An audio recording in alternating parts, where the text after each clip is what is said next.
आणि या ठिकाणी एक सुंदर धबधबा तयार होतो। बघा मित्रांनो, मी या धबधब्याच्या एकदम टोकावरती आलेलो आहे।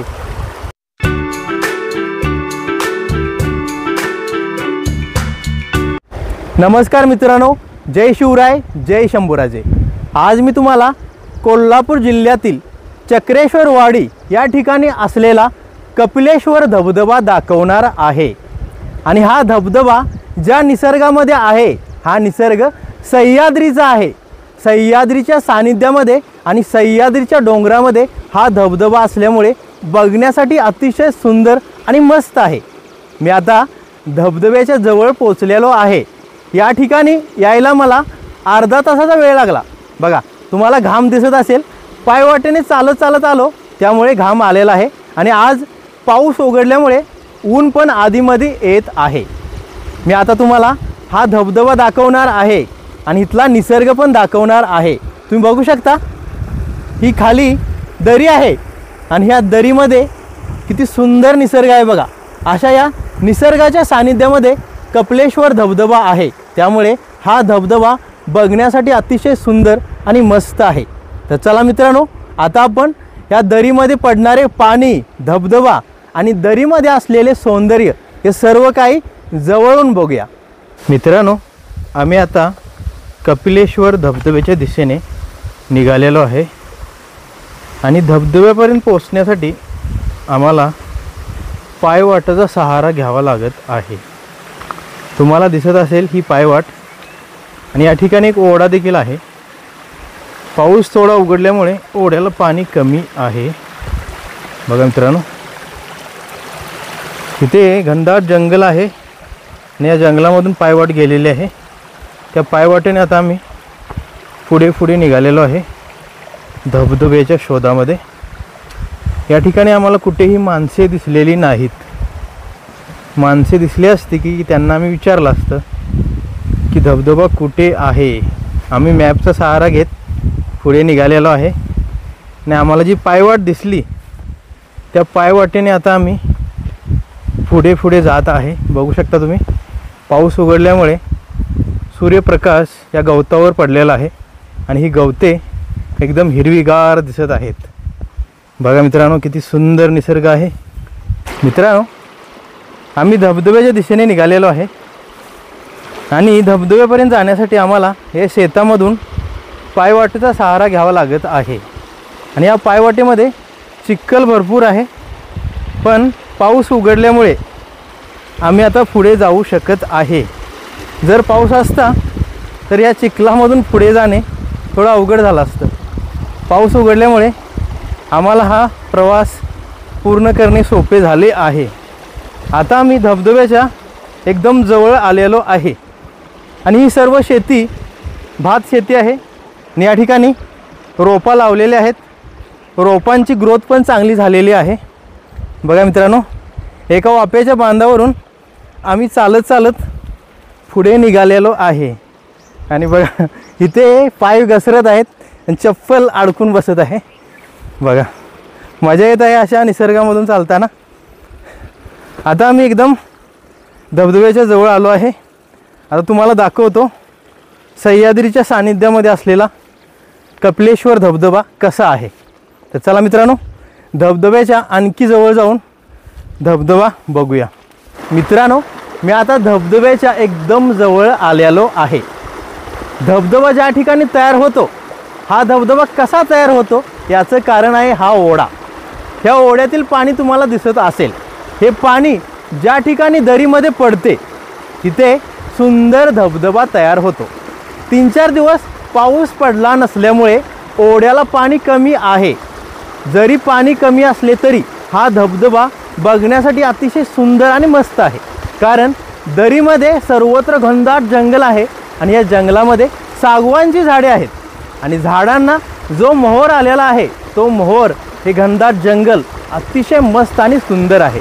मी आता तुम्हाला या धबधब्याच्या जवळ जाऊन दाखवतो हा धबधबा कसा दिसतोय आणि इथला निसर्ग आणि सर्व काही कसं दिसतंय हे सर्व आता मी तुम्हाला दाखवतो। बघा मित्रांनो, हा आहे तो ओढा, ज्या ओढ्यामुळे समोर एक धबधबा तयार होतो। मी आता या ओढ्यातून चालत चालत पुढे निघालेलो आहे.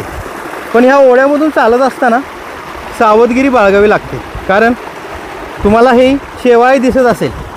या शेवाळेवर जर पाय पडला तर पाय एकदम जोरात घसरतो, त्यामुळे आपण पडू पण शकतो. आणि बघा हे पाणी पुढे पुढे जाते आणि या ठिकाणी एक सुंदर धबधबा तयार होतो. बघा मित्रांनो, मी या धबधब्याच्या एकदम टोकावरती आलेलो आहे. बघा, आणि या ठिकाणी किती सुंदर धबधबा तयार होत आहे. बघा बघा मित्रांनो, मी दुसऱ्या साईडने तुम्हाला दाखवतो.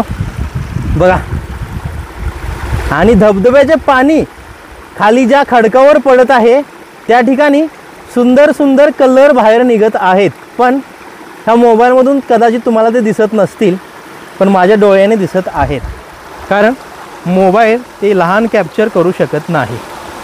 मी म्हटलं होतं ना तुम्हाला, धबधब्याचे पाणी ज्या दरीमध्ये पडते त्या दरीमध्ये सर्वत्र घनदाट जंगल आहे. आणि या जंगलामध्ये सागवानची झाडे आहेत आणि झाडांना जो मोहर आलेला आहे सर्व पाहून किती सुंदर वाटत आहे. बघा मित्रांनो, इथला नजारा किती सुंदर आणि मस्त आहे. आता आपल्याला हा धबधबा आणखी दुसऱ्या साईडनं जाऊन बघता येतोय का बघूया, कारण तुम्हाला दिसत असेल हे खडक, आणि या खडकावरती मी हात ठेवून तुम्हाला हा धबधबा दाखवण्याचा प्रयत्न करत आहे. जर पाय घसरला तर माणूस डायरेक्ट ह्या दरीमध्ये पडणार, आणि खाली खडक असल्यामुळे इथे खूप डेंजर आहे. बघा मित्रांनो, हा धबधबा बघा, हे पाणी असेच वाहत वाहत ह्या दरीमध्ये पडत आहे आणि किती सुंदर वाटत आहे ना धबधबा. वाव, काय नजारा आहे मित्रांनो.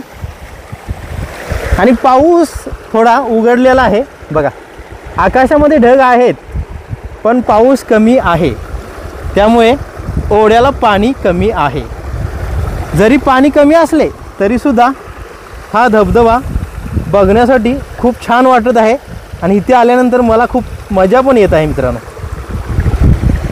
मी आता धबधब्याच्या आणि ह्या दरीच्या एका टोकावरती बसलेलो आहे आणि तुम्हाला हा धबधबा आणि इथला निसर्ग दाखवत आहे. बघा मित्रांनो, मी कुठं बसलेलो आहे बघा. हा आहे तो धबधबा.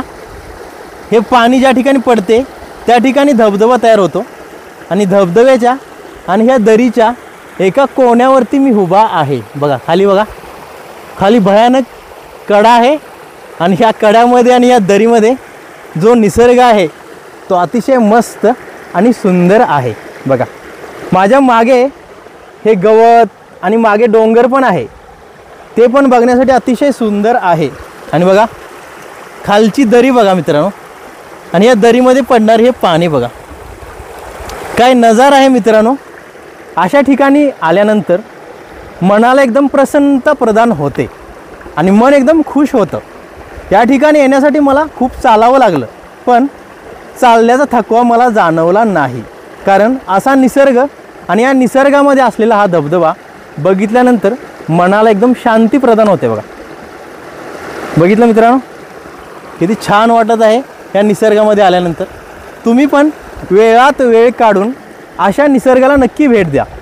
या निसर्गामध्ये आल्यानंतर माणूस कितीही टेन्शनमध्ये असला, कितीही नाराज असला तरी अशा निसर्गामध्ये आल्यानंतर हे धबधबे, हे जंगल आणि इथले सौंदर्य बघितल्यानंतर माणसाचे मन प्रसन्न होतं आणि माणूस सर्व टेन्शनपासून मुक्त होतो. म्हणून या सह्याद्रीच्या सानिध्यामध्ये कधी ना कधी नक्की या.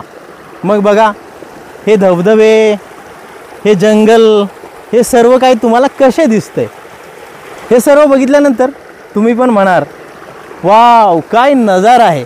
बघा हा सुंदर नजारा फक्त सह्याद्रीच्या सानिध्यामध्ये आपल्याला बघायला मिळतो, आणि आपण नशीबवान आहे अशा सह्याद्रीमध्ये आपण जन्म घेतला. त्यामुळे हे सुंदर निसर्ग आणि हे सुंदर असे सर्व काही आपल्याला बघायला मिळतंय. आज मी आणि माझ्या बायकोने या निसर्गामध्ये येऊन कपिलेश्वर धबधबा दाखवला, आणि तुम्ही पण बघितला असेल. अशा निसर्गाच्या सानिध्यामध्ये आल्यानंतर किती मजा येते ह्या मजेचा अनुभव मी आता बोलून दाखवू शकत नाही। हा अनुभव तुम्हाला घ्यायचा असेल तर अशा निसर्गामध्ये नक्की यावं लागतं। मग कळते हा निसर्ग आपल्याला किती खुश करतो, कारण या निसर्गामध्ये बघण्यासाठी खूप काही असते।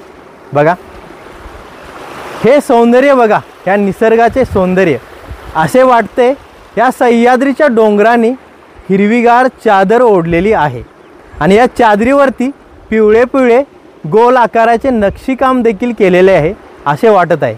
बघितलं हा निसर्ग आणि इथले सौंदर्य किती मस्त आहे बघा मित्रांनो आज मी तुम्हाला कोल्हापूर जिल्ह्यातील चक्रेश्वर वाडी या ठिकाणी असलेला कपिलेश्वर धबधबा दाखवला। धबधब्याचे पाणी ज्या दरीमध्ये पडते त्या दरीतील निसर्ग दाखवला, इथले सह्याद्रीचे जंगल दाखवले आणि या ठिकाणी असलेली हिरवीगार शेती देखील दाखवली। इथला निसर्ग तुम्हाला कसा वाटला, हा कपिलेश्वर धबधबा तुम्हाला कसा वाटला आणि या दरीमध्ये जे सौंदर्य होतं ते तुम्हाला कसं वाटलं हे मला तुम्ही कमेंट करून नक्की सांगा।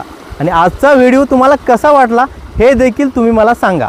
असेच नवनवीन मराठी व्हिडिओ बघण्यासाठी चॅनलला सबस्क्राईब करा, शेअर करा, लाईक करा आणि बेल आयकन दाबून नोटिफिकेशन ऑन करा। पुन्हा भेटूया अशाच नवीन मराठी व्हिडिओसोबत। धन्यवाद। जय शिवराय, जय शंभूराजे, हर हर महादेव।